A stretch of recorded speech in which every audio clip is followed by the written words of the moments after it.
दोस्तों नमस्कार। मैं नाथ सुनांचली कथा कहानी और उपन्यास के इस अंक के साथ पुनः हाजिर हूँ। दोस्तों इस समय आप लोग सुन रहे हैं उपन्यास चित्रलेखा, जिसे लिखा है भगवती चरण वर्मा जी ने। दोस्तों अब तक मैं इस उपन्यास के 20वें परिच्छेद तक का वाचन अपने वाचन के पिछले क्रम में कर चुका हूँ।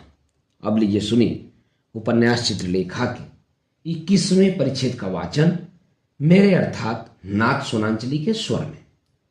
मृत्युंजय के यहां से लौटकर श्वेतांक ने बीजगुप्त से कहा, योगी कुमार गिरी का शिष्य विशाल देव आज मुझसे मिला। वह कह रहा था कि देवी चित्रलेखा अच्छी तरह से हैं और उनका स्वास्थ्य अच्छा है। बीजगुप्त ने कोई उत्तर न दिया। श्वेतांक ने फिर पूछा, क्या मेरे लिए यह उचित न होगा कि मैं स्वामिनी को जाकर देख आऊं? नहीं, बीजगुप्त ने कहा, यह सब व्यर्थ है। श्वेतांग ने देखा कि चित्रलेखा की बातों में बीजगुप्त को कोई विशेष रुचि नहीं और उसका माथा ठनका। वह वहां से चला गया। बीजगुप्त की उद्विग्नता पाटलिपुत्र आकर घटी नहीं, वरन वह और बढ़ गई। उसके हृदय में दो भागों में तुमुल मचा हुआ था। दो प्रतिमाएं उसके सामने थी। चित्रलेखा के चले जाने के बाद उसने अपने जीवन में एक प्रकार के सूनेपन का अनुभव किया था और वह सूनापन उसके लिए असह्य था। उस सूनेपन में यशोधरा चली आई। अब वह यशोधरा को अपनाना चाहता था, उससे विवाह करना चाहता था, पर वह एक बार यशोधरा को स्वीकार कर चुका था। इस समय उसी यशोधरा को दान देने के लिए मृत्युंजय से कहना उसके लिए बहुत बड़ी पराजय होगी और उसकी आत्मा उस पराजय को स्वीकार करने के लिए तैयार न थी। बीजगुप्त मौर्य साम्राज्य की सेना जनपद का सदस्य था। पाटलिपुत्र आने के बाद राज्य कार्य में भी उसका मन न लगा। बीजगुप्त के उर में उस हलचल से प्रेरित एक क्षणिक विरक्ति की भावना बढ़ती जा रही थी। उसने घर से बाहर निकलना छोड़ दिया था। नगर का विशाल जनरव, उसके उत्सव, उसके आमोद प्रमोद बीजगुप्त को काटते थे। आज श्वेतांक ने चित्रलेखा की बात चलाकर बीजगुप्त के हृदय में एक और हलचल उत्पन्न कर दी। वह उस रात को सो न सका। चित्रलेखा प्रसन्न है, स्वस्थ है और बीजगुप्त दुखी है। कैसी विषमता, कैसा भ्रम। फिर पराजय ही सही, यशोधरा से विवाह करना ही होगा।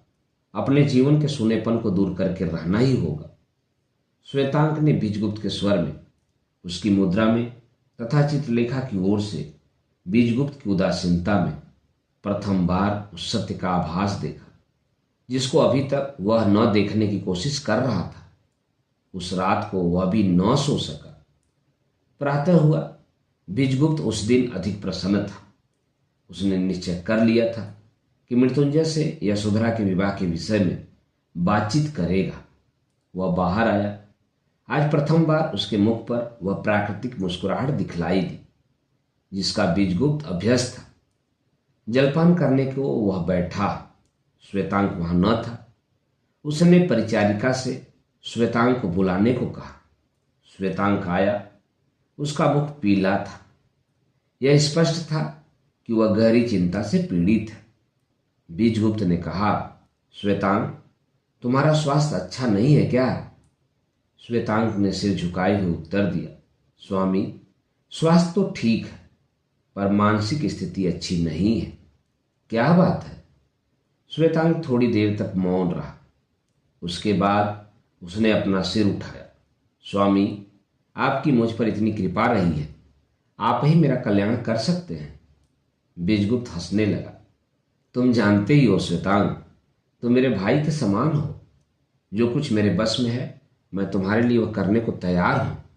मैं जानता हूं और इसीलिए स्वामी से प्रार्थना करने का साहस कर रहा हूं। स्वामी, मैं सामंत मृत्युंजय की कन्या यशोधरा का पाणी ग्रहण करना चाहता हूं। बीजगुप्त चौंक उठा। उसे ऐसा लगा मानो हजारों भिक्षुओं ने एक साथ ही उसके शरीर में 1000 डंक चुभा दिए हों। कुछ क्षणों के लिए वह विमूढ़ सा श्वेतांक की ओर देखता ही रह गया। क्या कहा? यशोधरा का तुम पाणी ग्रहण करना चाहते हो? उसमें मेरी सहायता की क्या आवश्यकता? स्वामी, यह प्रस्ताव आर्य मृत्युंजय के सामने रखें। तुम जानते हो श्वेतांग कि मृत्युंजय ने उसके पाणी ग्रहण का प्रस्ताव मुझसे किया था और मैंने उस समय चित्रलेखा के कारण उस प्रस्ताव को ठुकरा दिया था। तुम यह भी जानते हो कि चित्रलेखा मेरे जीवन से निकल गई है और मैं यशोधरा की ओर यथेष्ट आकर्षित हूँ। जानता हूँ स्वामी, पर यह नहीं जानता कि स्वामी के हृदय में यशोधरा के पाणी ग्रहण की बात उठ सकती है। नहीं, जो तुम कह रहे हो वह संभव नहीं है। मैं यशोधरा से प्रेम करने लग गया हूँ। आज रात को ही मैंने यशोधरा से विवाह करने का निश्चय कर लिया है। बीजगुप्त उद्विग्न हो गया। उसका स्वर एक तीव्र गांभीर्य से भर गया। तुम मुझसे क्या करने को कह रहे हो श्वेतांग? क्या इतनी वेदना, इतना दुख और इतनी हलचल मेरे लिए काफी नहीं है? क्या तुम चाहते हो कि मैं अपना जीवन नष्ट कर दूं? नहीं श्वेतांग, यह असंभव है। मैं यशोधरा से विवाह करूंगा, इतना समझ लो। श्वेतांग की आंखों में आंसू भर आए। उसने बीजगुप्त के सामने हाथ जोड़ दिए। स्वामी, मुझे क्षमा करो। मैं अपराधी हूं, मुझे क्षमा करो। मैं अपने अधिकार से बाहर चला गया, मुझे क्षमा करो। स्वामी, तुम्हारा हृदय बड़ा विशाल है, तुम आदर्श हो, मुझे क्षमा करो। बीजगुप्त चिल्ला उठा। मुझे पागल मत बनाओ श्वेतांग। जाओ, यहां से चले जाओ। मैं तुमसे प्रार्थना करता हूं, तुम चले जाओ। श्वेतांग धीमे धीमे वहां से चला गया। बीजगुप्त ने अपना हाथ अपने सिर पर मारा। हाय रे भाग्य! इसके बाद वह अपने आप से ही कह उठा, नहीं नहीं श्वेतांग, यह नहीं हो सकता। विवाह करूंगा, मैं विवाह करूंगा। क्या मुझे सुख से रहने का अधिकार नहीं है? बीजगुप्त उठकर खड़ा हो गया। मैं अभी जाऊंगा। मेरे निर्णय में बाधा डालने वाला कोई नहीं है। मैंने निश्चय कर लिया है कि यशोधरा से विवाह करूंगा। अब उस निश्चय को बदलना असंभव है। बीजगुप्त ने रथ मंगवाया।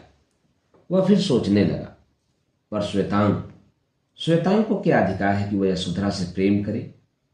क्या वह नहीं जानता कि मैं यशोधरा की ओर आकृष्ट हूं? बीजगुप्त का सारा शरीर जल रहा था। उसका कंठ सूख गया था। उसने एक गिलास ठंडा जल पिया। उसकी उद्विग्नता कम हो गई। उसका मस्तिष्क कुछ शांत हुआ। पर इसमें श्वेतांग का क्या अपराध? उसका प्रेम करना स्वाभाविक ही है।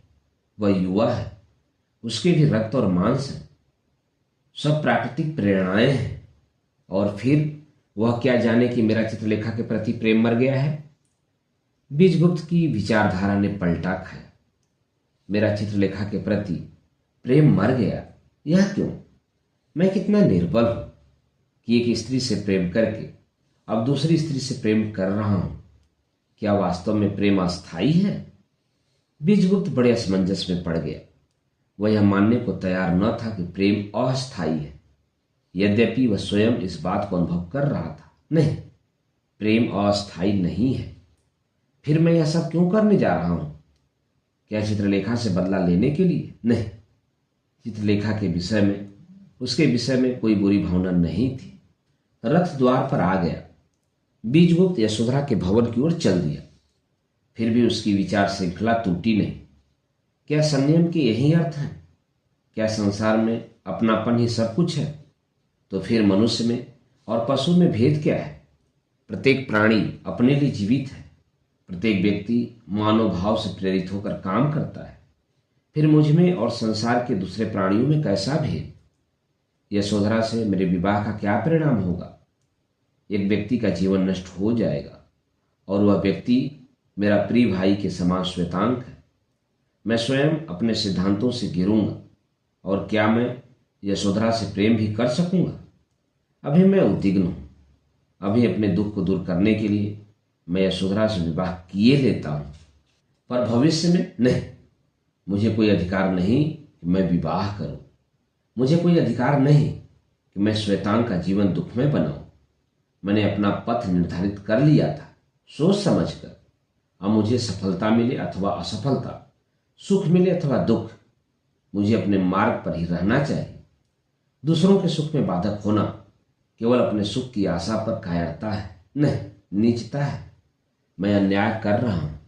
दूसरों के साथ और स्वयं के साथ भी हमारे हिस्से में सुख और दुख दोनों ही पड़े हैं। हमारा कर्तव्य है कि हम दोनों को ही साहसपूर्वक भोगें।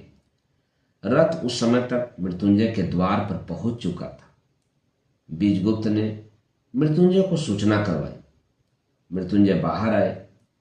कुशल क्षेम के बाद मृत्युंजय ने पूछा, आर्य बीजगुप्त ने किस कारण मेरे घर को पवित्र करने का कष्ट उठाया? बीजगुप्त ने कुछ देर तक सोचकर कहा, आर्य मृत्युंजय, मैं आपके सामने आपकी कन्या के विवाह का प्रस्ताव लेकर उपस्थित हुआ हूं। मृत्युंजय के मुख पर एक मुस्कुराहट दौड़ गई।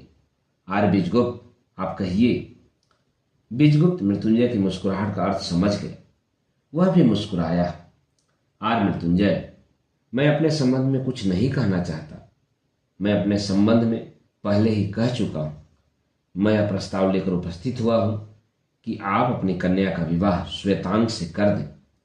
श्वेतांग कुलीन है, सुंदर है और सभ्य तथा शिक्षित है। वह वास्तव में आपकी कन्या के लिए योग्य वर होगा, शायद मुझसे भी योग्य। इस प्रस्ताव पर मृत्युंजय को आश्चर्य हुआ। मृत्युंजय का अनुमान था कि बीजगुप्त स्वयं अपने विवाह का प्रस्ताव करेंगे। श्वेतांग के विषय में प्रस्ताव पर वे अवाक से रह गए। कुछ देर तक मौन रहकर उन्होंने कहा, आर्य बीजगुप्त, श्वेतांग योग्य है, पर श्वेतांग संपन्न पिता का पुत्र नहीं है। वह निर्धन है। ऐसी अवस्था में मैं श्वेतांग के संबंध में प्रस्ताव पर विचार तक करने में असमर्थ हूं। इस बार बीजगुप्त को आश्चर्य हुआ। पर आर्य मृत्युंजय, आप तो अतुल धनराशि के स्वामी हैं और आपके यशोधरा के सिवा कोई संतान भी नहीं है। मृत्युंजय हंस पड़े।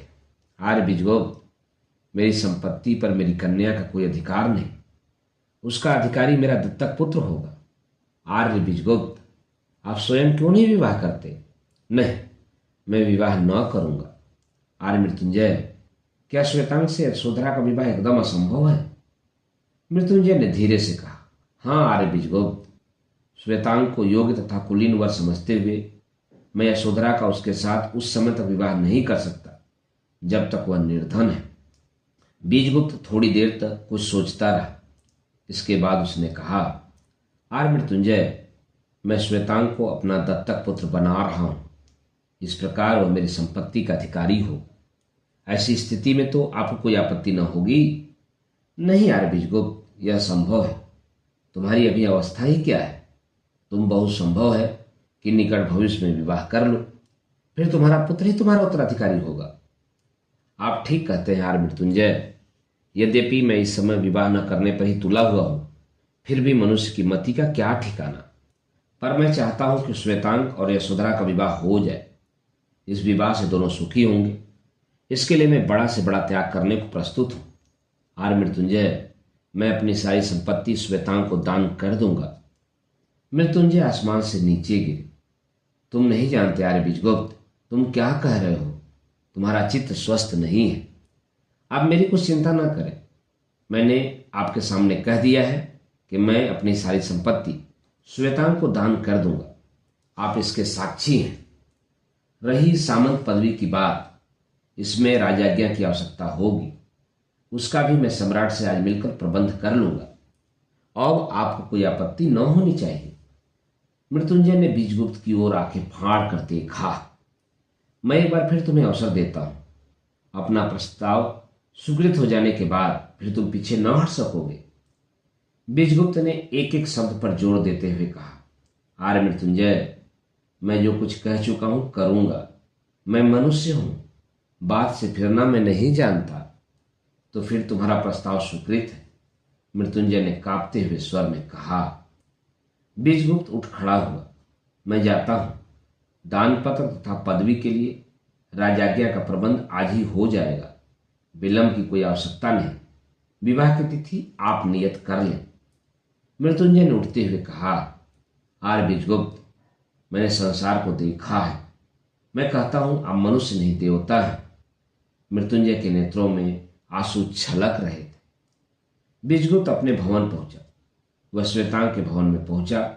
श्वेतांग सो रहा था। उसकी चादर भीगी हुई थी। उसके नेत्रों से अश्रु अभी सूखे न थे। बीजगुप्त ने श्वेतांग को उठाया। श्वेतांग उठ पड़ा।